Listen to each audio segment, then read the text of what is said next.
please, Huwag please. mong pakikalaman yung kaso ko. Problema ko yun. Yung kaso mo ang ayusin mo. Yep, that's me. You're probably wondering how I ended up in this situation.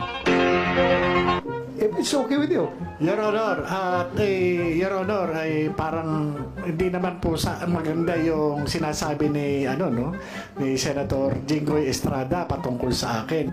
Stop it. Para namang ako talagang hinuhusugahan, ako'y may kaso pa lang at hindi pa napapatunayan sa hukuman. What?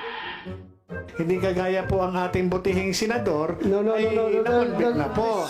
Sabi ko na stop. Ay, wag naman po. Alam mo, Ganun ako po. alam mo, Mr. No. Morales, Hindi. alam mo, Mr. Senator Morales, Jingo, please, please. huwag mong pakikalaman yung kaso ko. Problema ko yun. Yung kaso mo ang ayusin mo. Your Honor, Ah? ang kaso ko po, Your Honor, hinaharap ko naman po. Please, At ako hindi Order, po order. Please, silence. Eh di yung stop din.